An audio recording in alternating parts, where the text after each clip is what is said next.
Hello everyone, thank you for tuning into the channel. I just wanted to preface this video a little bit by going over where this car came from, why I'm doing the swap, that sort of stuff. So if you don't know, this is my 2000 Mark 3.5 Volkswagen Cabrio GLS. I inherited this from my grandpa a couple years ago after he passed away. This is his last project car that he actually never got to finish. After I got it, I've done some paint to it. I put it on coilovers. I put some Racing Heart JDM wheels, 3-piece wheels on it. This Cabrio with a VR6 swap popped up on Marketplace, and I had to scoop it up. It was $1,000. That's pretty cheap for a VR6 if you're kind of in the community. And so, of course, I went and got this car and pulled the motor out of it, refreshed the whole motor, and now we are going through the process of the swap. Plenty of people have done this swap before. I know I'm not the first, but I do know for a fact that finding good information on these swaps can be kind of tough on the forums, and I just want to consolidate as much as I possibly can in these videos here, especially the wiring, like with the plugs and stuff like that, and how those are supposed to be swapped over, so that just in case anyone's watching this, they can do the swap in the future with a little bit more ease than I had going through it. It's really not too bad of a swap in the scheme of things, but it is important to know what you're going into beforehand. So yeah, this is mostly going to be just a unedited wrench fest. There's explicits in it, so if you're worried about bad language, then definitely don't watch this, but this is just me and my buddy wrenching and having a good time pulling the motor out for the preparing for the swap, and then in the next couple videos we'll go over the wiring, we'll go over putting the VR6 back in, and we'll go over getting it to run and drive. Thank you for watching. Hope stick around, subscribe to the channel. There will be more content on this, and if you enjoy this swap, then I will also be trying to work on maybe filming some of my other car projects. I have plenty, and go check out my Instagram. You can kind of see everything that I have that I've worked on before, and like kind of what some of my cars are right now, and where the more live updates are as well. So I'll put that in the link as well so that you can get to it. So again, enjoy. Yo, so this is first episode on the Quirky Rebuilds channel, gang. All right, we're doing a VR6 swap in a Mark 3.5 Cabby. There's terrible videos on these online. I'm gonna make a hopefully semi not shit one and kind of walk you through it. So yeah, and then we got other shit boxes like Volvos and Audis that we work on, and that's my slave labor. And say hi. Here's the motor we got. So I already pulled this out of a fucking shit Cabby swap. It's that Cabby swap. That thing's a piece of junk and had this in it. So we already know that it works in the Mark III Cabby. So all we need to do is make it work in a Mark 3.5 Cabby, and that's it. So that's all cleaned up. That's got new seals in the clutch and like everything. I didn't film that because I'm lazy shit, and we got all the fucking wiring over there and radiator and whatnot. And you know what? We're just gonna see what happens. So we're gonna get riffing on it and try to walk everyone through it a little bit. Goodbye. Okay.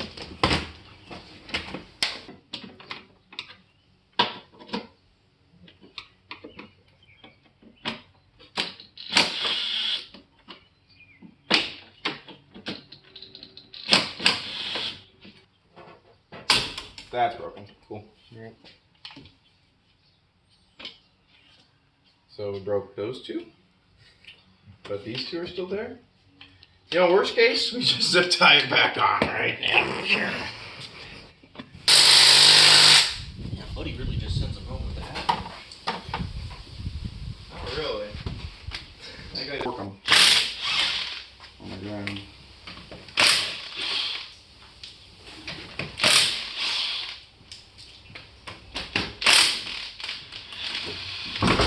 Okay, buddy. Yep. Sure. Here you go. Yep.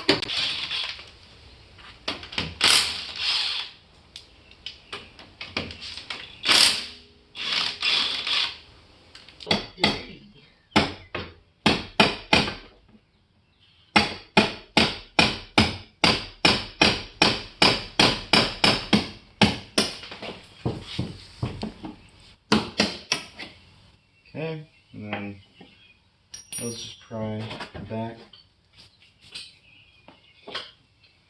like that. So there's that. It's those weird Volkswagens, they just get a punch and you pop it out, and that's reusable now. So flex on them, flex on them. Up. Because why not?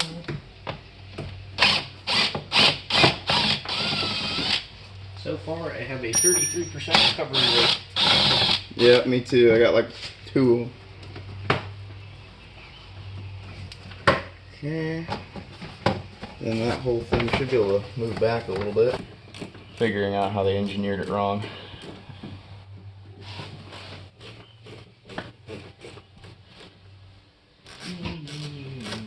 We didn't have to take the front bumper off that hard on the other car. Like So it's a such a piece of crap. T25 or something. Yeah, here you go. It's that one up in the fender. Yeah. Yep. Yep. Yep. Just pulled that one out myself. Well, there's that bolt behind it. Oh, look at that. Yeah. Interesting. So those inserts got to come out in the grill, and there's 2 right in there. It's a Torx right in there. Yep, it's that one. I haven't used this in so long. Alright.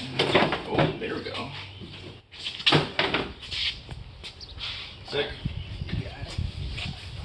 For all these front bumper parts or bolts.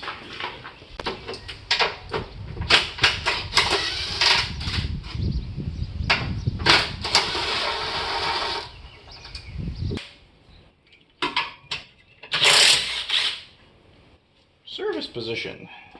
I feel like I'm missing a step. We'll just roll. Pull this thing off, all the coolers just fall out.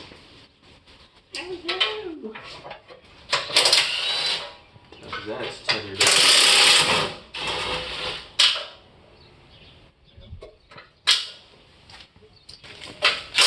All about that bag and tag.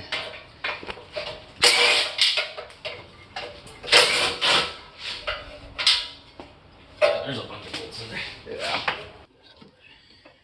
Need to probably start labeling, even if it's easy shit.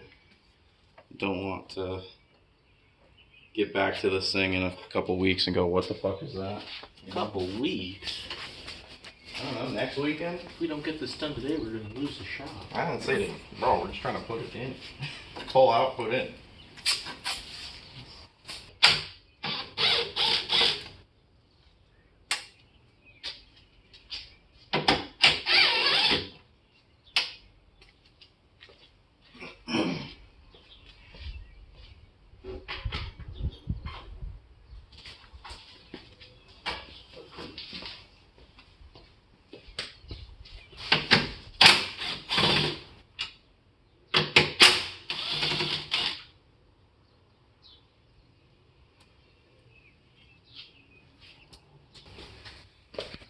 The hood latch.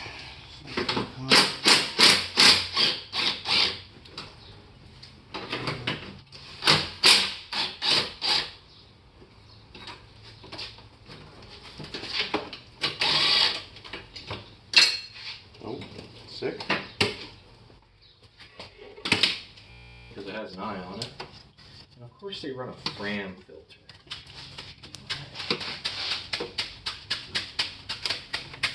Yep, sounds about right. Couldn't even get one of the unknown brands from Rock Auto. What is it? Famous brand? Favorite parts company? Famous. Super famous. Ah, fuck. Alright, well, it's broken. It's probably the only way I'm gonna be able to pull this shit off. Chinese really went, hey, what company name should we copy? And one guy said famous brand, and then they're just like, okay, Yeah, famous brand, that's good. makes sense to me. Oh, that is a hood plug. Now where does this go to?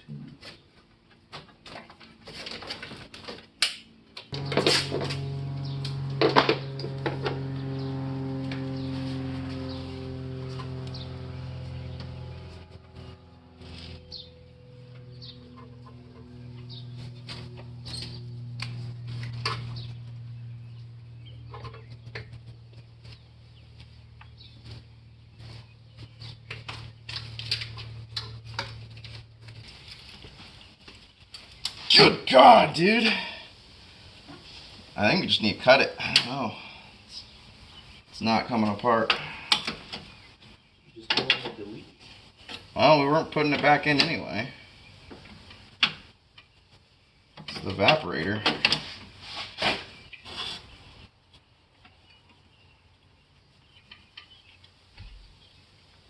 Oh, fuck me. If I can give it a shot. I'm just spinning on that. Just spinning. Yeah. Fucked. Super fucked. And You want to keep it and be a little extra good.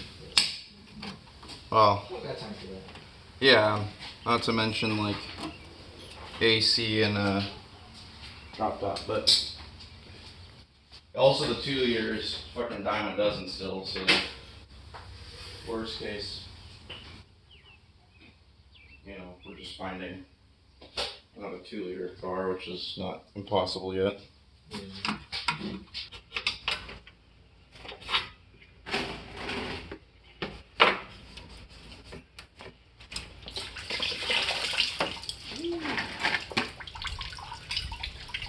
While you're on the topic of coolant, have you ever seen coolant that kind of looks like a battery acid? I don't know. Maybe. That's what this looks like. This shit's like half orange, half green.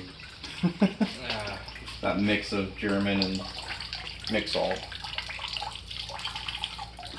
Might as well throw some Dex Cool in Shit, it kind of looks like the Wicked logo. You know, it's got some pink and green going on.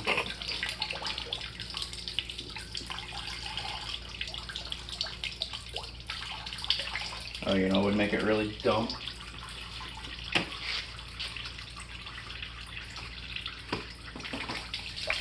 Maybe a little too much.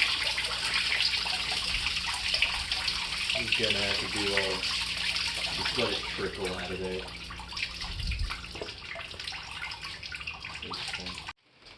Yo, alright, so jump cut, front end's off.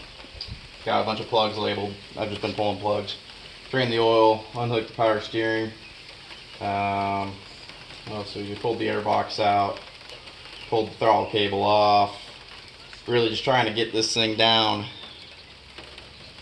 to just the motor and the trans sitting in there. And then we'll get the engine hoist out somehow. Figure out where to put the VR6 and then yank this thing out there. Figure out a spot to put that and then put the VR6 back in after we do some cleaning and shit. So, yeah. Haven't been doing good at updating so far, but really self-explanatory if we're doing this self. It's just, you're just pulling shit. Just getting stuff out of the way, unhooking everything that's hooked to the chassis from the motor. Can't really fuck it up. Especially if you're not keeping this motor, you're selling it or whatever. So, anyways. Okay. Maybe we should set this in a little bit. It's probably gonna hit the hood. Thanks, It's gotta be the same regardless, I guess. Yeah. That's alright. Yeah, maybe the hood strut doesn't hold it up as far as the other cars. Okay, got some pressure on there. Yeah. Well, it looks like it's a 13 or something back here, and that's just to get the cover off so you can get this stuff.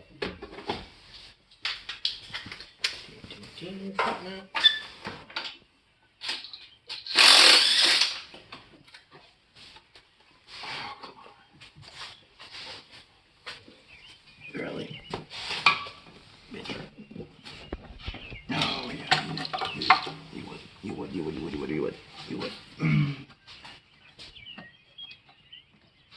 Oh, we gotta get done before good guys. Don't want to lose the shot. Come on, there we go.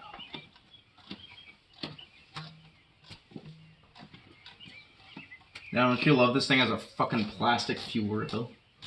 Oh, they all do. It's so lovely. Oh, VR6. And it goes right through the spot on the frame where everyone wants to jack the car up on.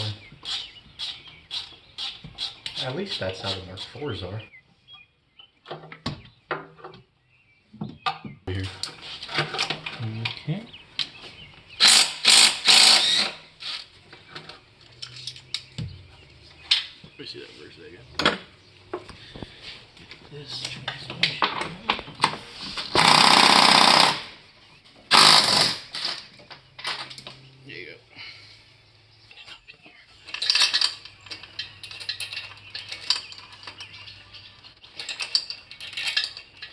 foot leveler right Oh, there. yeah. So true. Brand new. Brand new. It's only 50 years old. Ooh. There we go. Alright, I think. Maybe a little too much, huh? Maybe gotta take a link back or something. Where is this catching? On the axles, maybe? On the exhaust. Exhaust or axles, I think. That would be my guess.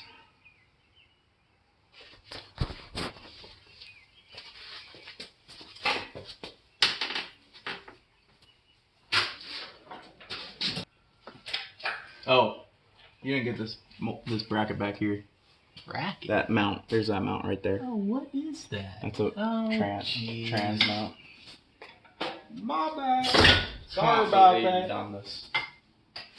I never said I was a professional. They just let me use tools.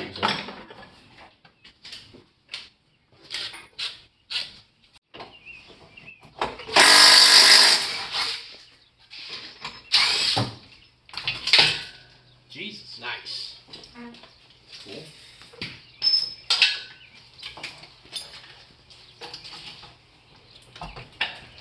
Goodbye this mount.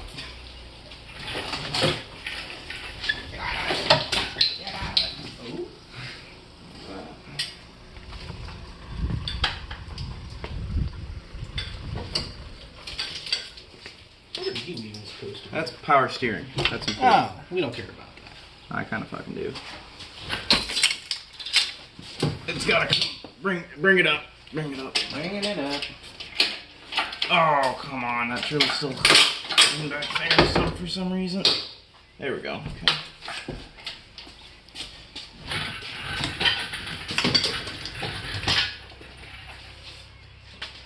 Wow. Sure. Alright. Ta-da. Okay, so motor's out. If you didn't see, I think that was the last clip. And now I've just been really going out and like cleaning this whole bay the best I could. So I washed it out, scrubbed it down a little bit. Paint's not great, but I don't care enough to tape it off and spray it because it's like just 2 strut towers and paint's still there, so I don't really care that much.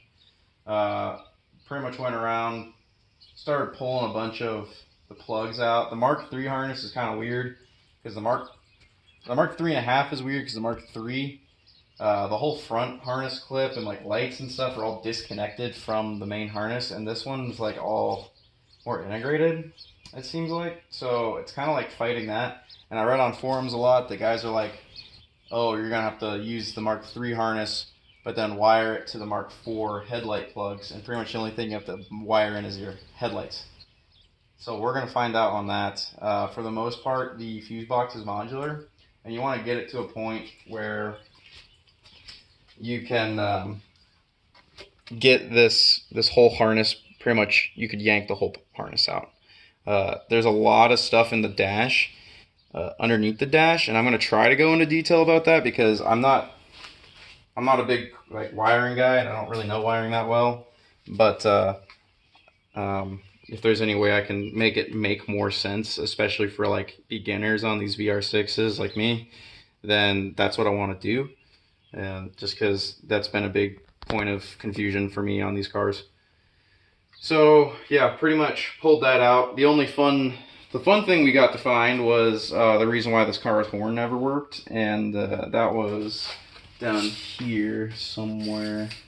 Yeah, so we pulled out the AC lines because I'm deleting AC, and we had that. So literally these 2 wires that were like pretty much left in decent enough shape were to the MAF sensor, which is funny because it never popped a code. And so the MAF might have been working still decently well because I never got a code for it. But that's why the horn didn't work, and that's why there was probably a electrical draw on this car before I pulled all this stuff out of it. So that's pretty interesting. And because it didn't pop any check engine lights for the evap stuff on the prior computer, I just ripped out all the evap. So you can kind of see over here, you have like a an evap pump of some sort with your canister and a couple sensors for that. I pulled the SAI pump on this, left the plug exposed. Computer didn't care on these Mark IIIs. It's simply there to be there, but it's not going to pop any sort of codes, and if it does, you can just tune it out on the VR6 computer. So it's not that big of a deal. Again, AC lines, got rid of all those because we're deleting AC. And the only thing I'm going to plan on keeping is like ABS and power steering. Cruise control, I have that ripped out because it's vacuum on these Mark IIIs, and if you know that, then you know it doesn't work anyway. So if you really wanted to do it, I'm sure there's a better way to wire in like a Mark IV module or something like that. But either way, not worth the time. So we're gonna leave those evap lines. I'll probably just loop them together or something like that over here, since I don't think this car had it either, and I can see why. There was just a big mess going down here. But yeah, if your horn doesn't work on your Mark III, check your wiring right down here. It's right underneath the AC line. And that's where all the mice were chewing on that wire. And I think for the most part, but that's everything I got. I'm going to try to keep the 4-lug on this conversion. So if that doesn't work out, then I'll obviously update that. But I compared axle lengths between the VR6 and the 4 and the 2-liter. They look about the same. So I think the 4-lug will work. People are like, the splining is a little bit smaller on the 2-liter than the VR6. Obviously, the VR6's axles are meant to take the power, but I'm not planning on doing any sort of crazy like off-road, like track use with this car or burnouts in this car. So I think the 4-spline or the 4-lug axles will work on this car because I like my wheels better than the wheels that this car came with. That I would have to run because it switches to 5x100, and I like my 4x100 wheels a lot, so I want to try to keep those for the meantime. I know the brakes are a little bit bigger, but we're talking millimeters, so I don't know if it's going to be enough to make much of a difference on this car. So we're going to run that, and if I have issues with that, obviously I'll update. Hopefully, we'll see. I guess depends on how good I am at that. And as far as I'm concerned now, I'm just going into the fuse box, and I'm doing a lot of fuse box work. And this is really what sucks, but it is good to try to get in here and kind of explain it a little bit. You're going to want to drop your kick panel right here, and you're going to want to drop your fuse box, and that's just 2 tabs. It is also good to note that there are some plugs on the back of this fuse box, and this really confused me.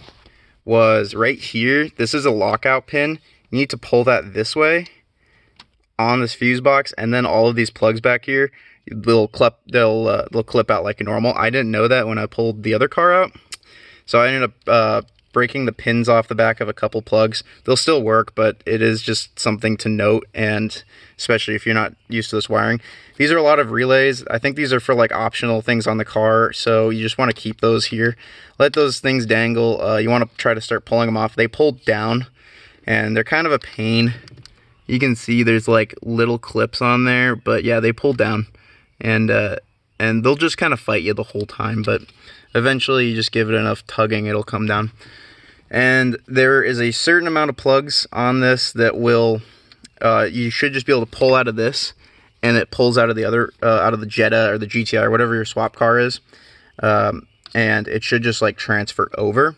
So I'll show you those because I think it's also important, especially if I don't ever get around to like fully updating this, but I will try my best to keep the wiring part of this a little bit more detailed and discussed. So going over here, so on the this is the one I pulled out of the car, and I have these all kept where they're supposed to be, and if it will focus, there we go. So this VR6 harness is basically running off of the white plugs, that plug, the 2 yellow plugs, this red power, this brown power, this white plug, and this relay. And for the most part, and then there's a couple other smaller plugs like this guy hanging around here, which I have to update and obviously fix, and like this guy, who you'll find up in there somewhere, and it goes to something, and this guy which goes to something, and this guy which goes to something. So there's a couple plugs there that are a little bit more, I'm not sure what they're doing quite yet, but I'll figure it out as we go along. And then you get this whole spaghetti noodle of things out of the way, and that's what I'm going to be up to next. So I'm going to get this wiring out. I want to swap this the harness in that I have here, and then after I swap this harness in, then we're going to go for the new engine mounts, and shifter cables need to be done, and the new throttle cable out of the needs to be done, and the clutch slave right there needs to go in. And there's provisions in these 2 liters, even though they run a cable driven clutch, which is this guy. This is a manual converted one. The auto ones look a little different. That goes in there, but if you can look right below there, yeah, right there is a plug. I don't know if it's one to focus. Right there's a plug, and you can see that smaller plug right next to it. That's where your hydraulic slave cylinder goes. There's 2 plugs on each side of that big plug there. That's where your hydraulic slave goes. So it just bolts right in, even though this chassis didn't come with that. So as well, this is crimped off, and you can either just cut that off and it should give you your fluid, or swap it with your manual converted one. So as far as I'm concerned, that's kind of what I'm figuring out right now. This is really not that hard of a swap, and yeah. All right, what's up, guys? I am back. Last thing I was talking about was maybe the wiring harness. I don't really know. I was putting the clutch master cylinder in, and this sucks of a job. Really fucking bad. So let me show you why. If you're doing this swap, since the Mark III, I don't think these pedals have ever, for these like 3.5s, been used. This is first off, get yourself a fucking cushion, a pillow, I don't know. This thing, you're gonna lay on it a ton. So get yourself something there, make yourself comfortable. It sucks. Second off, man, up in here, you can kind of see there, you got a bolt. If it focuses, you got 2 bolts holding this master in. They go back in. This one you're gonna have to use a box wrench and just hand tighten it. The other one, right there, you can get to pretty easily. That one's a pain. That one sucks. The second thing, oh my god, guys, the freaking plastic clip right there. You can kind of see in that that diamond right there is that plastic. I think that's holding. Maybe. I don't feel good about it. I had to sand the bottom of that clip down and sand the groove out that's at the bottom of it. I don't know if that's because the 3.5 pedals a little bit differently. And that got it to like sort of fit. Now, how important is that clip in reality of things? I don't think it's a ton. I think it's just there to kind of position the slave cylinder rod the best it can onto the pedal. But I don't think it's super structural. Now, you definitely got to have something. It's got to be working somehow, but I don't even really know. A, when it comes out on the other car, it sucks. And B, when it goes in on this car, it sucks even more. Maybe getting an aftermarket one will work better for you guys. I don't really know. If my hope is that once I put pressure on the rod, and it's got a little bit of a fight against it, it might clip in there the rest of the way, like fully seat. But right now I'd say it's like, I don't know, 60% seated in there, like the best it can. That thing sucks though. You can just see that square. This will kill you. It took me like 2 hours to get this. I don't know why. It sucks. The next job's gonna be this freaking throttle cable, wherever that's up in there. I mean, I don't even know. I have it up there somewhere, you know. I haven't figured that out yet. But these are some things, man, that like you look up on the forums about this clutch like this master, and everyone's just like, yeah, you know, assembly is the same as disassembly. It's like, thanks, dude, but like, you guys didn't struggle on that. Like, why was was my plastic clip mangled? Maybe. I'd say probably if you're gonna plan out this build, just buy a new clip, buy a new master. Because if that master goes bad on me one of these days, man, that's gonna be, I'm not gonna be very happy about that. but it is a doable job even if it did. So it's just one of those things, man. I just want to put that in the video just so you guys know. And yeah, we'll cut to whatever the next thing is. So that's all that I got for this video, and I hope you enjoyed watching. Hopefully, if you are doing the swap yourself, this is useful, or if you're planning on doing the swap, this is useful. Ultimately, my goal is to help out the Volkswagen community with this video. Like, subscribe, find my Instagram, you can follow me there, and I will be out, hopefully, in a few weeks with the wiring guide, and after that, putting the motor back in, and then hopefully after that, buttoning it all up, getting the thing running. We'll see how long this is going to take. Ultimately, I'm not in a rush, but I would like to get it done within the next month, and I believe that is obtainable, and I will keep you guys all posted on it. Thanks for watching. Have a good one.